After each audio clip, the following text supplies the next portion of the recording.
Shalom, meus irmãos amados, queridos. Estamos de volta aqui diretamente de Caldas da Rainha, na cidade próxima a Lisboa, 80 quilômetros. Estamos aqui em Portugal, curtindo as férias com nossos familiares, minha filha, meu genro, meus netinhos. E que falamos pelo Centro de Cultura Bíblica Bereshit. Esse Centro de Cultura que foi fundado em 92 e que desde então vem divulgando, disseminando a cultura bíblica na região leste de Minas e Sul Capixaba. Já passaram por esse seminário mais de 2.000 alunos, dos quais mais de 500 se formaram. Temos todos os cursos na nossa grade, tudo cursos online, E tá tudo aí no canal do YouTube, Seminário Teológico Bereshit. Você pode entrar aí e escolher as aulas. Se quiser fazer o curso regularmente, você deve então se inscrever para pagar sua mensalidade e ter seu diploma no final. Se quiser só aprender, é só assistir aí e mandar notícias para nós. E vai divulgando, vamos divulgar.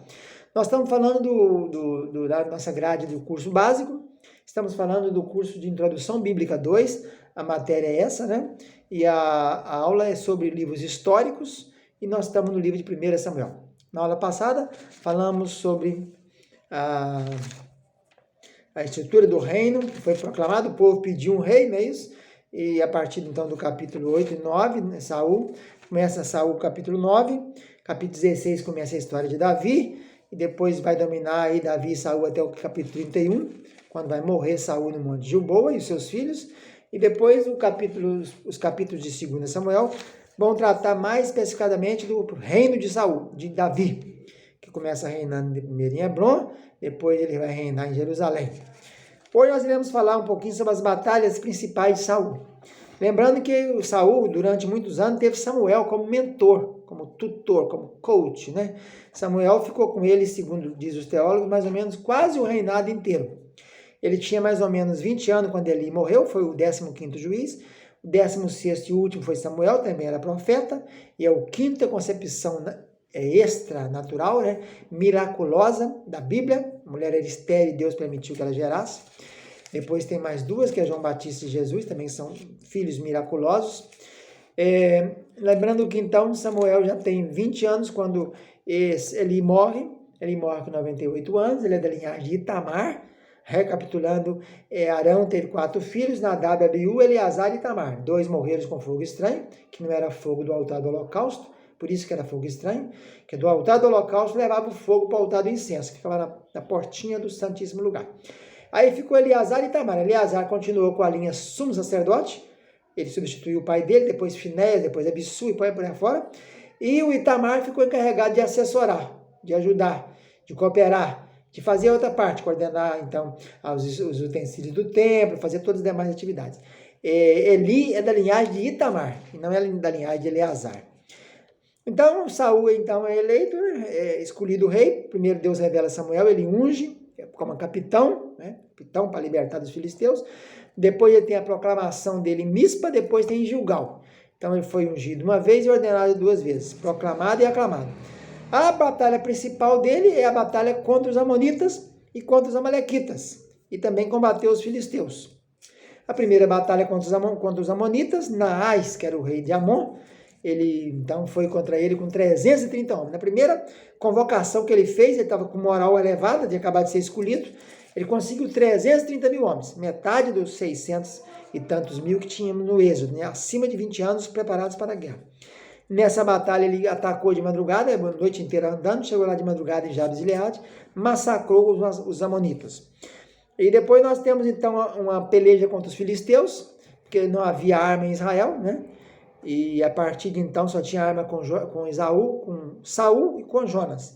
Jonas ficou com 1.000 homens e Saul com 2.000 e Miquimais. E Jonatas diz a palavra que ele foi ajudado também por Deus e fizeram a grande matança. Mas os filisteus, nessa situação, tinha mais de 30 mil carros, que a gente considera isso uma normalidade. A gente não encontra tantos carros assim em lugar nenhum da Bíblia, não. Eu fiz um levantamento aqui sobre os exércitos. Faraó foi com 600 carros perseguir o povo que havia saído do Egito. Jabim, que atacou contra Davi, tinha 900 carros. Ele e o coronel dele, o Císera. Os sírios reuniram 700 carros e 40 mil cavaleiros. Salomão tinha 1.400 carros e 12 mil cavaleiros. Hadadezer, rei de Zobá, tinha 1.000. Amon, 32.000. E Sisaque, 1.200 carros.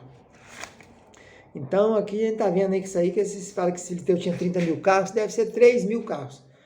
Ainda é muito 3.000 carros. Para 6.000 cavaleiros, o certo seria uma equivalência mais ou menos de 300 carros para 6.000 cavaleiros. E muita gente com ele.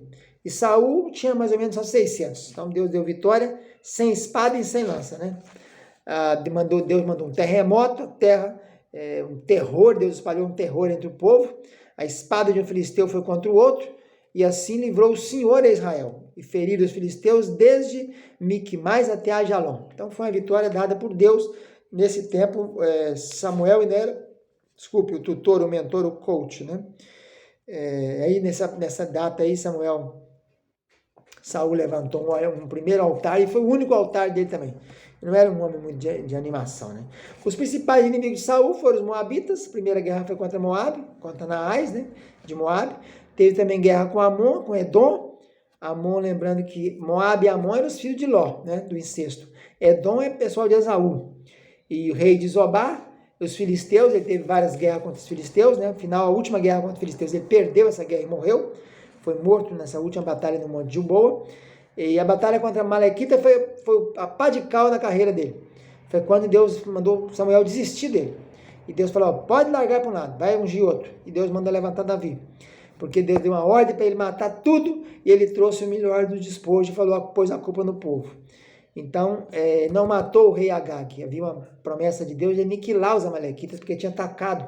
Primeira nação, o primeiro povo que atacou o povo de Deus quando saiu do Egito, no deserto, foi os amalequitas. Então o Senhor libertou Israel de seus saqueadores. A família de Saul é o seguinte, ele é filho de Quis, né? Quis tem um irmão chamado Ner. Então o general do exército de Saul era Abner. Aliás, péssimo general, né? Que general é esse que não protege o seu rei, né?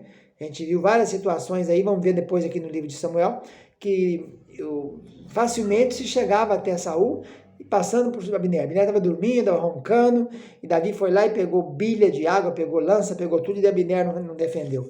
E super interessante é que na morte, nesse dia da batalha de Monte Gilboa, morre Saul, morre Jonatas, morre Isvi ou Abinadab e Malquissua. Só escapa um menino chamado Esbaal ou Isbosete, que não foi para a guerra, ficou em casa. E interessante, super surpreendentemente, Abner não morre. Abner não deveria estar junto protegendo o rei? Ele era o general do exército. Então teria que ter morrido junto? Não. Misteriosamente, ele escapuliu.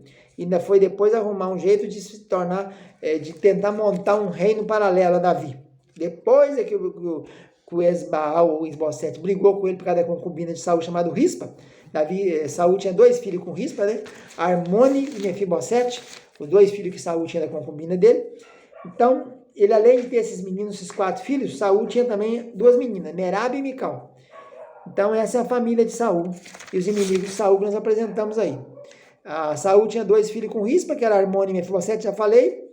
E uma coisa interessante é isso, né?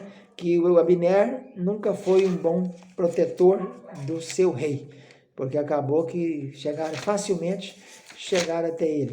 Fica na paz, tchau, tchau.